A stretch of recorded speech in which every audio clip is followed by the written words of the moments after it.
Howdy, some Dick Online here again. Today I just want to talk briefly on the Donald Trump Jr. email scandal. I want to talk about a couple of things, but I'll try and be quick. Seems to me this should be the whole game, right? So a little bit of background on this thing. This revolves around a secret meeting that Donald Trump Jr. had with a Russian lawyer that he completely forgot. Everybody forgot about this meeting. How could I possibly have remembered this random meeting with a lawyer? How would I recall that I met with someone from Russia? Well, it turns out that she speaks Russian and brought an interpreter. So, I don't know, like, if you've ever sat down with an interpreter, that's not exactly something that slips your mind because you bumped into them randomly. That's something that generally sticks in your mind, so that's kind of BS. Followed that up with, well, it was, she was just by herself. It didn't involve the government, certainly. It was just a random Russian lawyer. And we were talking about adoptions, something random, so it didn't even matter, and I completely put it out of my mind. Yeah, so the adoptions are directly related to Russian sanctions. The Magnitsky Act, which was something that's was basically, this was an act that came up because an opponent of Vladimir Putin was basically killed, or actually the opponent's lawyer was killed. And basically it's a punishment for Russia because they killed a political rival's lawyer. And in retaliation, Vladimir Putin said, well, I'll teach you all. I won't let Russians adopt their children to Americans anymore. So when they talk about adoptions, that's what it is. Okay, so going back. Well, we just talked about adoptions, so not a big deal, and it was only the two of us. Yeah, so it slipped my mind. Yeah, turns out it wasn't the two of them.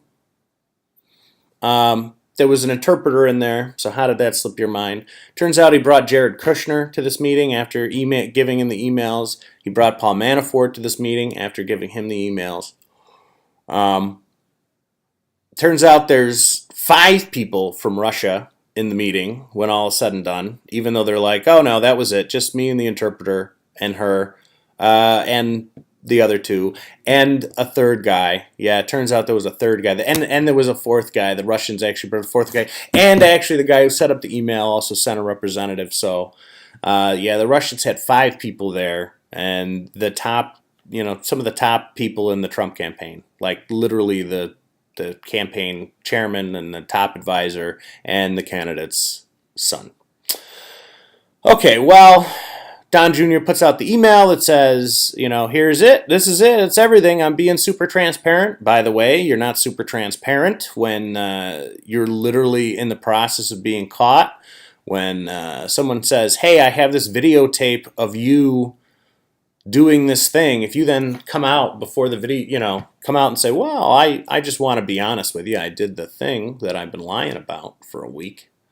Then that's not being transparent. If you're like, honey, I definitely didn't sleep around on you, that definitely didn't happen. I literally have a picture of you going into a hotel room with a hooker. Well, let me be transparent. I was sleeping around on you. I just want to be honest about that. Right? That's not transparent. That's caught in a lie. So there's that. So the other thing that they changed their story to now is, well, nothing came of it. Nothing happened. So it was a nothing meeting, right? Nothing happened in the meeting. We just talked about adoption. I realized they weren't going to be able to help me. So I'd like to relate back to that. There's a show, I don't know if you've ever seen it. I've seen it once or twice, right, called To Catch a Predator. This is a show where basically they set up perverts, right, online to convince them that they're talking to a teenage girl. They show up at a house with the intention of having sex with that teenage girl, where they are promptly arrested. I mean, that's the basis of the show. Because they show up with the intent to break the law. In the show, right, it's a sting operation. They got cops, around outside. in the show,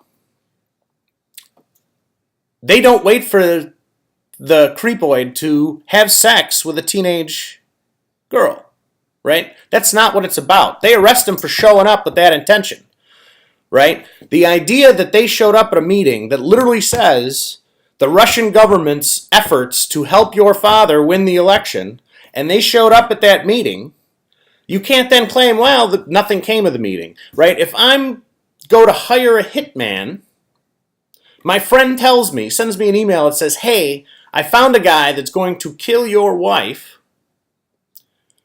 I'm not married, by the way. But that's irrelevant.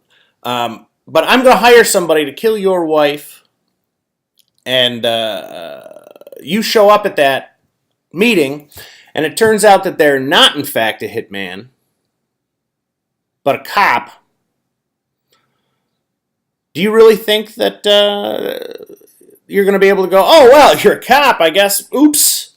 No crime here, then. No. Because you've gone to that meeting with the intent of hiring a hitman.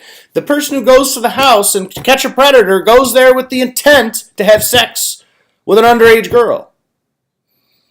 You know, Don Jr.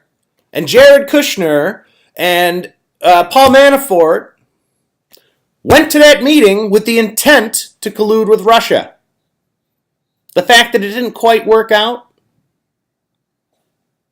should be irrelevant. I'm some dick online, and that's my opinion.